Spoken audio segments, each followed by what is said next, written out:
إن الحمد لله وحده والصلاة والسلام على رسول الله الذي لا رسول ولا نبي بعده. أشهد أن لا إله إلا الله وحده لا شريك له وأشهد أن محمدا عبده ورسوله صلى الله عليه وعلى آله وأصحابه ومن تبعهم بإحسان إلى يوم الدين. وبعد، فإن أصدق الحديث كلام الله وخير الهدي هدي محمد صلى الله عليه وعلى آله وسلم وشر الأمور محدثاتها وكل محدثة بدعة وكل بدعة ضلالة وكل ضلالة في النار. أعاذنا الله وإياكم منها. أما بعد، hadirin akramani Allah wa iyyakum. Kita lanjutkan pembacaan kitab Riyadhus Shalihin karya Imam Yahya ibn Ashraf Abu Zakaria An-Nawawi rahimahullahu ta'ala. Masih dalam bab at-tabsyir atau istihbab at-tabsyir, disenanginya seorang untuk memberikan kabar gembira. Sampai kepada hadis yang baru, yaitu an Ibn Shumasah, dari seorang yang bernama Ibn Shumasah tabi'in. Beliau katakan hadarna rahimahullah, beliau katakan kami telah hadir, mendapati, menghadiri, menyaksikan Umar ibn al-As radhiyallahu ta'ala, sahabat Nabi yang bernama Umar ibn al-As, semoga Allah meridainya. Wa huwa fi siyaqatil maut, dalam keadaan beliau sedang dalam mengalami sakaratul maut, sakit yang akan menghantarkan kepada kematian. Maka ketika beliau dalam keadaan demikian, sabaka tawilan, beliau menangis panjang, lama nangisnya.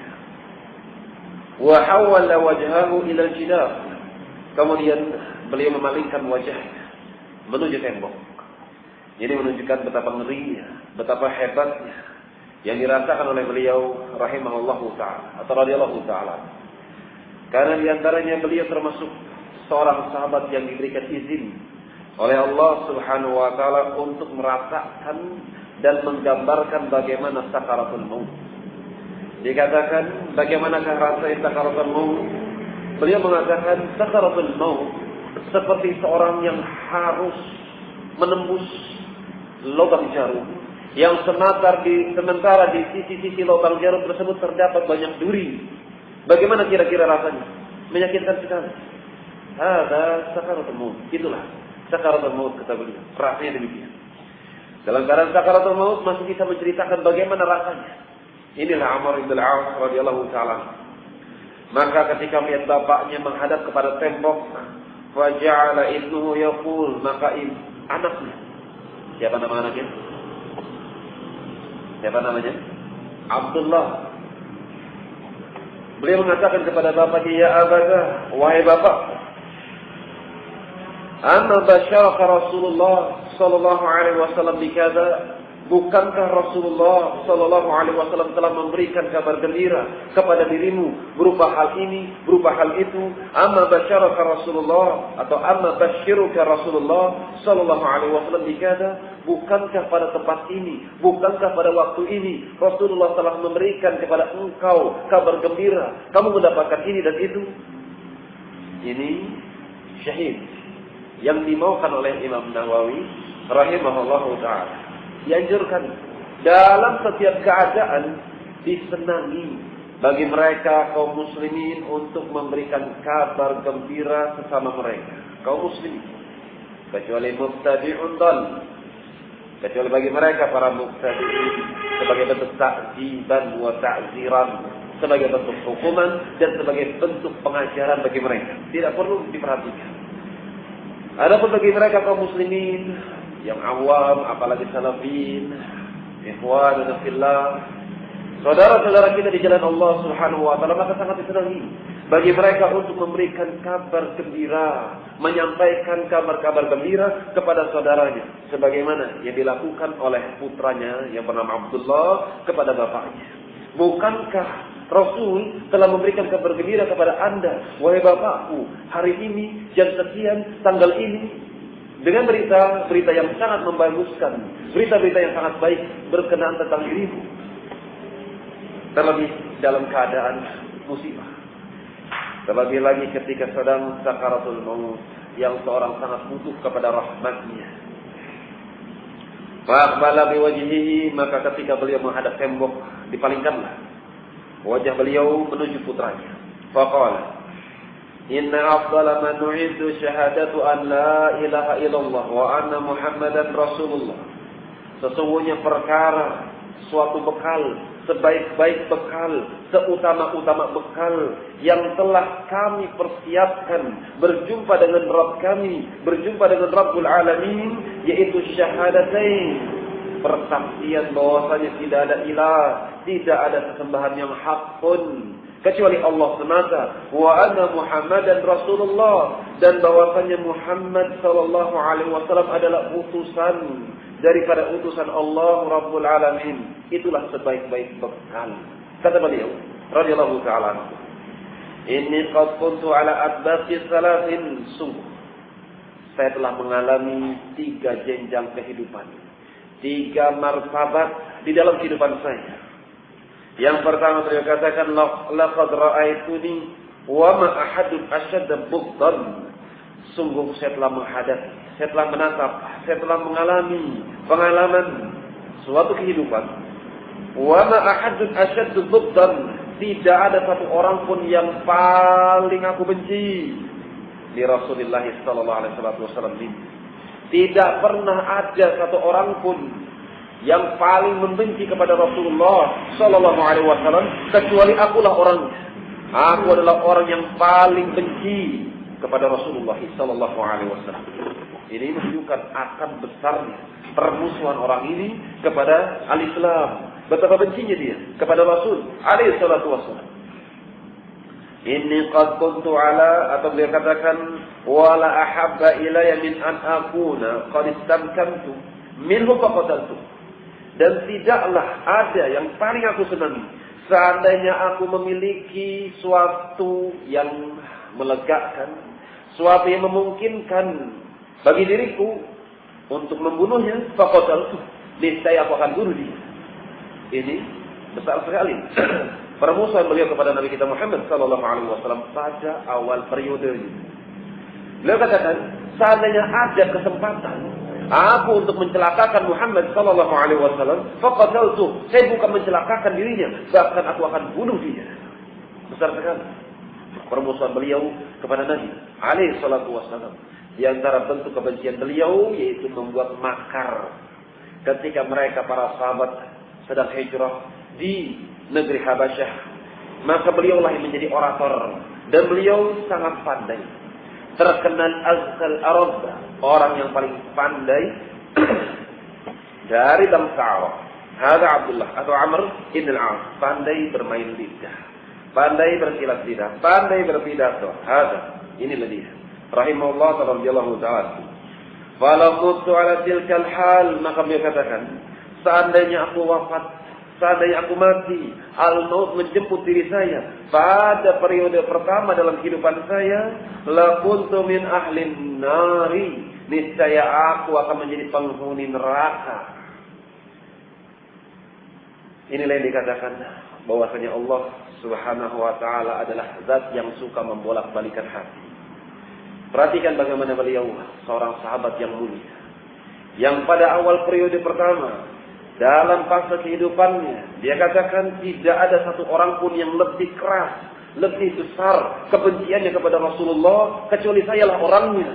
Abu Jahal kalah, Umar pada zamannya kalah, Abu Sufyan pada zamannya kalah. Akulah orang yang paling benci kepada Muhammad sallallahu alaihi wa ala alihi wasallam. Akan tapi beliau katakan, falamma ja'alallahu al-Islam, ketika Allah telah jadikan al-Islam fi qalbi, Allah masukkan keislaman ke dalam hati, sehingga tertancaplah keimanan di relung hati saya. Maka saat itu Nabi sallallahu alaihi wasallam, maka aku pun mendatangi Nabi sallallahu alaihi wasallam. ketika beliau habis berdebat melawan Ja'far ibn Abi Thalib radhiyallahu ta'ala anhu di hadapan Najasyi, yang kemudian kalahlah beliau.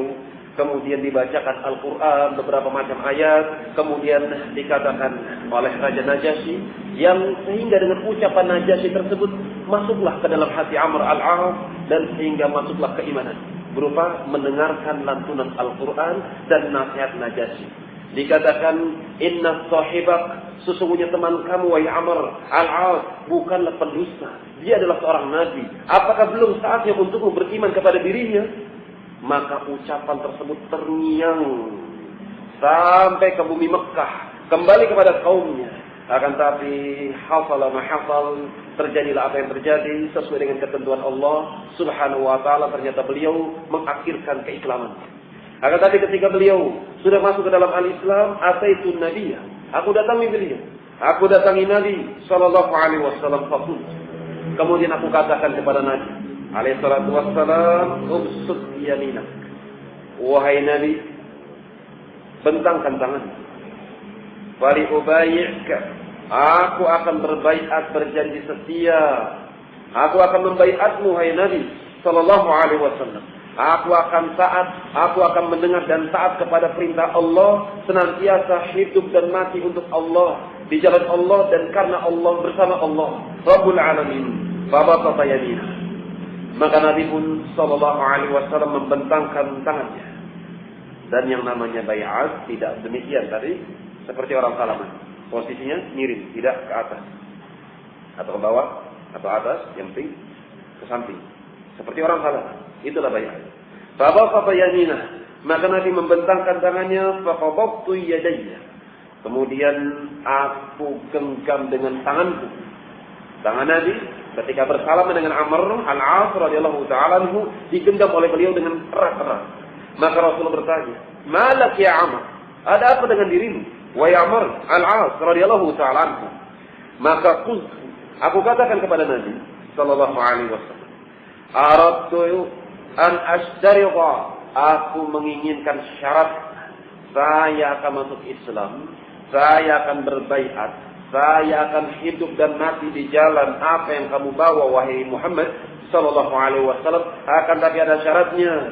Qal, maka Nabi sallallahu alaihi wasallam mengatakan, "Tashtaritu madza?" Apa yang kamu syaratkan? Apa yang kamu inginkan daripada syaratmu tersebut? Maka dikatakan qultu, aku katakan, ayyaghfirali, agar engkau memohonkan ampunan kepada Allah untuk dosa-dosa saya. Ini kemauan beliau, ketulusan beliau, menunjukkan akad ikhlasnya hati, menyesali akan perbuatan yang telah beliau lakukan. Beliau sangat membenci kepada Muhammad dan juga dakwahnya sallallahu alaihi wasallam. Demikian pula bukan hanya dakwah kepada dirinya, bahkan sampai seandainya ada kesempatan maka akan dibunuh beliau sallallahu alaihi wasallam. Maka beliau menyesali perbuatannya. Dia kembali kepada Allah, dia pasrahkan dirinya untuk Allah dan Rasulnya. Dan beliau, barakallahu fikum, betul-betul seorang mukmin. Ketika beliau melakukan ketaatan, ketika beliau sudah tobat, ketika beliau sudah masuk kepada Islam, tetap merasa khawatir, jangan-jangan Allah akan mengazabnya. Hada sifatul mukmin. Ini sifat orang mukmin yang sejati. Ketika dia melakukan ketaatan apapun, tetap dia akan merasa was-was, tetap dia akan merasa khawatir. Was-was bukan was-was syaitan, dalam artian khawatir, jangan-jangan amalannya kurang diterima, jangan-jangan Allah tidak mengampuni dirinya. Maka dengan sebab perasaan tersebut, maka dia minta rahmat-Nya, ya Allahumma arhamni, ya Allah rahmati saya, ya Allah ampuni saya. Maka beliau pun sama, meminta kepada Rasul alaihi salatu wasallam agar beliau berdoa kepada Allah untuk mengampuni dosa-dosa yang telah lalu. Maka Nabi mengatakan kepada beliau, "Amma alim, apakah kamu tidak tahu? Anal Islam yahdimu makana qablahu." Sesungguhnya keislaman itu akan menghancurkan, akan meruntuhkan dosa-dosa yang telah lalu. Seorang mu'allaf, seorang yang baru saja masuk Islam, maka otomatis Dosa-dosa zinanya, dosa minum khamrnya, dosa makan ribanya, tipu menipu, berbagai macam kezaliman yang paling besar kesyirikan kepada Allah Rabbul Alamin. Kalau dia tulus ikhlas, dia pasrahkan dirinya kepada Allah, kembali kepada Allah, maka Allah akan hapus dosanya. Sebagaimana ucapan Nabi, "Amma 'alimta 'anna al-Islam yahdimu ma kana qablahu." Apakah kamu tidak tahu? Sesungguhnya keislaman, seorang yang masuk Islam otomatis dengan sebab dia masuk Islam maka berguguranlah, runtuhlah dosa-dosa yang pernah dia lakukan karena tobat. Dia menyesali perbuatannya. Maka sebagaimana firman Allah Subhanahu wa taala, "Qulil ladzina kafaru yantahu." Katakan kepada mereka, orang-orang yang kafir, kalau mereka menghentikan aksinya, katakan kepada mereka, orang-orang yang ingkar kepada engkau wahai Muhammad sallallahu alaihi wasallam, kalau mereka berhenti menghentikan aksinya akan permusuhan mereka kepada Allah dan Rasul, maka Allah katakan yaghfir lahum, maka Allah akan ampuni mereka. Dalam surat Al-Fath, wa anal hijrata tahdimu ma kana qablahu, demikian pula hijrah, seorang yang meninggalkan negerinya disebabkan karena kekafiran yang merajalela, kemaksiatan yang menyeluruh, sehingga dia tidak bisa menegakkan syariat Islam di kampungnya. Kemudian dia tinggalkan kampung tersebut hanya untuk membela, menyelamatkan agamanya. Maka orang tersebutlah yang dikatakan muhajir, hijrah. Maka hijrah pun tahdimu makana qablahu atau qablaha, maka itu pun akan meruntuhkan dosa-dosa yang pernah dia lakukan sebelumnya. Wa anal hajja yadimu makana qablahu, demikian pula haji. Siapa yang melakukan haji sebagaimana disebutkan dalam riwayat Bukhari, yang dia lam yarfat, yang dia tidak mengucapkan ucapan yang keji, tidak melakukan perbuatan-perbuatan yang mungkar, maka kata Nabi raja', maka dia akan kembali menuju rumahnya. Maka beliau katakan sebagaimana kayaumin waladathu ummuh, sebagaimana ibunya telah melahirkan pada awal kali pertama. Apakah ada bayi yang berdosa? Maka jawabannya tidak. Berarti seorang yang hajinya mabrur, seorang yang hajinya haji yang sempurna kamilah, maka dia akan mendapatkan ampunan dari Allah Subhanahu wa taala. Sampai-sampai Nabi mengabarkan seperti seorang yang baru dilahirkan oleh ibunya. Ini tiga perkara yang akan menggugurkan dosa-dosa manusia secara menyeluruh. Maka ketika itu kata beliau radhiyallahu taala anhu, wa ma kana ahadun, tidak ada satu orang pun ahabba ilayya, yang lebih aku cintai, min Rasulillah sallallahu alaihi wasallam, daripada Rasul sallallahu alaihi wasallam. Manusia yang paling saya cintai, manusia yang paling saya kasihi, yang saya tidak ridha kalau terjadi gangguan menimpa pada dirinya, lebih baik gangguan tersebut menimpa pada diri saya. Dialah orangnya Muhammad sallallahu alaihi wasallam. Demikian sifat seluruh para sahabat, bukan sebagian, tapi seluruh para sahabat yang pernah beriman kemudian melihat kepada nabinya, yang mereka betul-betul beriman, jujur dalam keimanannya, maka seluruh mereka para sahabat radhiyallahu taala anhum perasaannya pun sama sebagaimana apa yang diucapkan oleh beliau radhiyallahu taala anhu. Manusia yang paling dicintai adalah Rasul sallallahu alaihi wasallam, bukan dirinya, bukan istri dan anaknya. Yang lebih dikedepankan adalah Rasul alaihi salatu wassalam. Bahkan ketika Rasulullah alaihi salatu wassalam melakukan jihad yang sifatnya fardu kifai, tetap mereka tidak akan ridha. Apalagi jihad-jihad yang wajib, yang apabila sudah didengungkan, dikumandangkan peperangan, maka wajib. Wedas tungfirtum fangfiru, apabila imam kalian telah memaksa atau telah memerintahkan kalian untuk berangkat perang, maka fangfiru, berangkatlah kalian semua. Wajib, ain, tidak boleh tidak. Baik, wajib perang ada 4. Yang pertama, perintah imam, sebagaimana hadis Bukhari, wedas tungfirtum fangfiru, apabila kalian diperintahkan untuk berangkat jihad, maka jihadlah kalian semua. Ini yang pertama. Yang kedua, jihadun difa', jihad membela wilayah yang dia tinggali, membela, membentengi dari serangan orang-orang kafir. Ketika orang-orang kafir sudah masuk ke negeri kita, hendak merusak, terlebih yang mereka inginkan tentu dan tidak bukan adalah agama Islam. Yang mereka ingin rusak adalah keislaman. Bukan hanya mengambil harta, rempah-rempah dan berbagai macam yang mereka jajah, yang hendak mereka raih. Bukan hanya itu. Yang paling utama, bagaimana menghancurkan Islam. Maka wajib ketika mereka orang-orang kafir sudah masuk ke negeri kita, wajib untuk membelanya. Tidak boleh tidak. Ini kedua. Kemudian ketiga, jihad yang wajib ini tidak boleh tidak, yaitu kalau sudah berjumpa dengan musuh tatap-tatapan. Tidak diperkenankan baginya untuk mundur ke belakang. Sebagaimana firman-Nya, ya ayyuhalladzina amanu idza laqitumul ladzina kafaru faratuhumul adbar.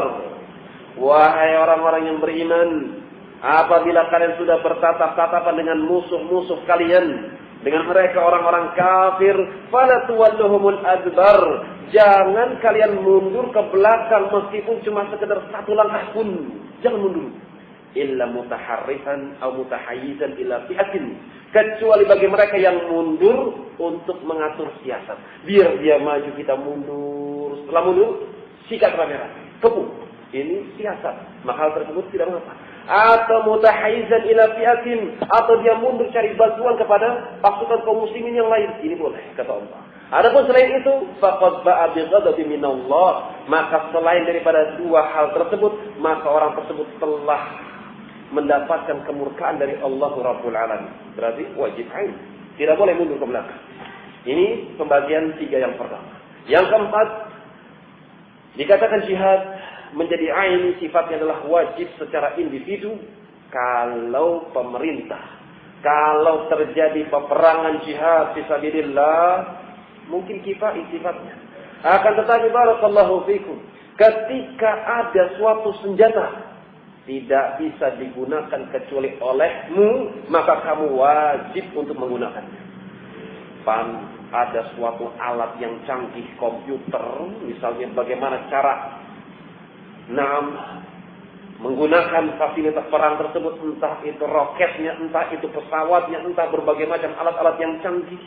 Tidak ada yang bisa melakukan hal tersebut, tidak bisa menggunakannya kecuali kamu, maka kamu wajib untuk ikut perang, meskipun asalnya tidak wajib. Wajib aini atau wajib kifai, akan tetapi kalau ketika didapati ada suatu permasalahan, tidak ada yang bisa melakukannya kecuali kamu, maka kamu wajib untuk ikut perang melawan mereka.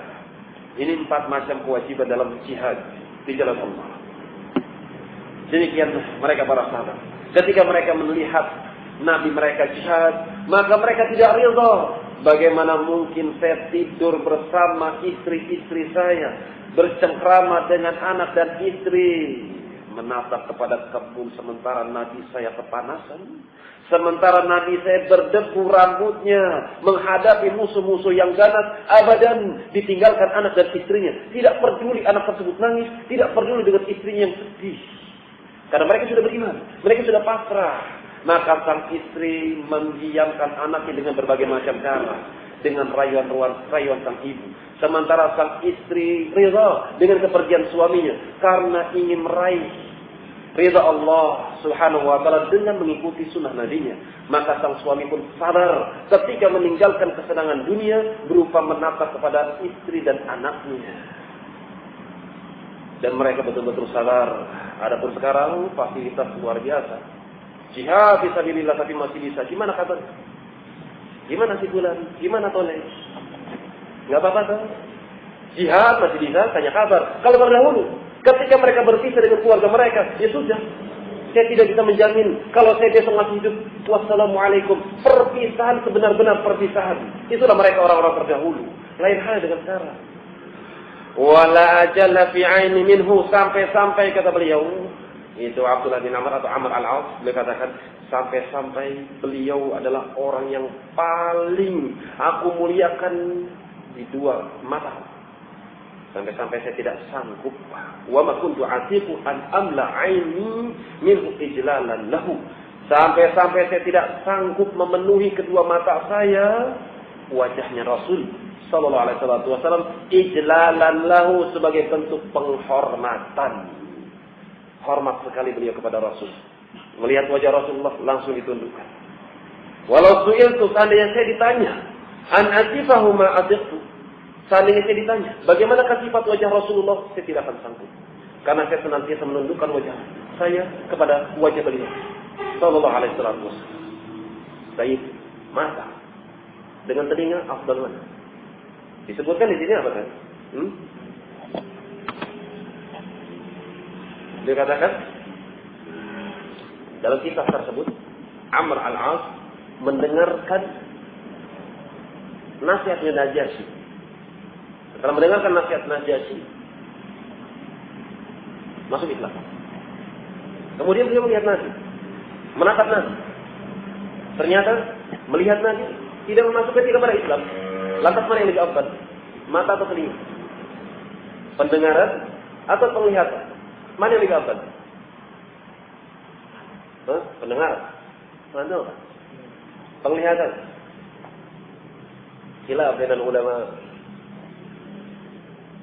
Kalau dikatakan mata lebih afdal, kita jabarkan dulu. Seorang akan mendapatkan meraih kebahagiaan dunia dan akhirat kalau dia mengikuti sunnah Nabi. Mengikuti sunnah Nabi sallallahu alaihi wasallam. Bagaimana cara mengikuti sunnah Nabi? Dengan mendengarnya, bukan melihat. Apalagi orang-orang belakangan, bagaimana mereka bisa beriman kepada Rasul alaihi wasallam sementara mata mereka tidak menatap. Mereka akan bisa mengikuti sunnah Rasul dengan pendengaran. Pendapat yang pertama, maka pendengaran lebih afdal daripada penglihatan. Kemudian, dengan sebab telinga, seorang akan mendengarkan ucapan yang paling afdal. Apakah ucapan yang paling afdal? Al-Quranul Karim. Yang mata tidak bisa merasakannya. Ini dirasakan oleh telinga. Ini yang kedua. Yang ketiga, seorang yang menerima ilmu dengan sebab pendengaran itu tidak membosankan dirinya. Antum dengan ilmu melalui telinga antum tidak bosan. Tapi dengan mata antum, kalau antum menerima ilmu dengan mata antum, itu akan muncul yang namanya kelelahan, kecapean, kejenuhan, alias ngantuk. Ya. Maka telinga lebih afdal daripada mata. Masih banyak lagi. Di antaranya seorang yang berjumpa dengan Rasul. Dia tidak bisa melihat Rasul, tapi bisa mendengar Rasul ucapannya. Dengan orang yang melihat Rasul tapi tidak paham apa yang diucapkan sama Rasul, apakah sama? Sama atau tidak? Jelas beda sekali. Mana yang kemungkinan akan beriman? Mana yang kemungkinan akan beriman? Yang punya telinga daripada yang punya mata. Yang punya mata dia cuma melihat Rasul. Apa yang diucapkan tidak paham. Sementara orang bisa memahamkan, bisa paham apa yang diucapkan oleh orang lain bukan dengan matanya, tapi dengan telinganya. Itu sebab hidayah. Kemudian, kalau orang kehilangan telinga, atau orang yang kelihatan mata, dia pernah melihat, kemudian hilang matanya, tiba-tiba buta dia. Maka dia masih bisa menerima ilmu meskipun cuma sekedar meraba. Perkiraan-perkiraan seperti ini mungkin. Tapi kalau orang sudah kehilangan telinganya, apa yang bisa dia raba? Nggak ngerti dia, nggak paham. Karena telinga urusannya, tuli dia. Jadi mana yang lebih afdal? Apa? Berarti yang lebih afdal apa? Mana lebih afdal? Lebih utama mana telinga dengan mata? Telinga. Baik, kita bantah. Kalau antum katakan telinga lebih afdal, maka ketahuilah ada satu saja yang akan meruntuhkan seluruh bangunan yang menunjukkan telinga lebih afdal. Baik, satu saja. Seorang ketika masuk surga, nikmat yang paling terbesar apa? Melihat wajah Allah. Sudah cukup menjatuhkan itu semua, ya kan? Iya. Ada lagi yang kedua. Baik, dengan sebab mata. Dikatakan mata itu adalah putusan bagi hati. Mata adalah mata-matanya hati. Putusannya hati. Apa yang dilihat oleh mata akan disampaikan kepada hati. Dan urusan hubungan antara mata dengan hati, Masya Allah, sangat erat sekali. Banyak dalam Al-Quran disebutkan mata hati, mata hati. Oleh sebab itu dikatakan mata hati. Tidak ada telinga hati. Ya kan? Kemudian yang kedua, atau yang ketiga. Disebutkan dalam Al-Quran akan hubungan eratnya antara mata dengan hati. Banyak dalam Al-Quran diantaranya qulubun yauma idzi wajifah. Atau baik, banyak ayatnya. Yang satu diantaranya fa innamal la ta'mal absar innamat ta'mal qulub allati fis sudur. Sesungguhnya bukan mata lah yang buta, akan tapi hatilah yang buta yang ada di dalam hati. Atau ada yang di dalam dada, mata dengan hati. Kemudian maka dzabal fuadu ma ra'a, Ketika Rasul melihat Jibril alaihissalam, Allah katakan, tidaklah hatinya mendustakan apa yang dilihatnya. Antara hati dengan mata.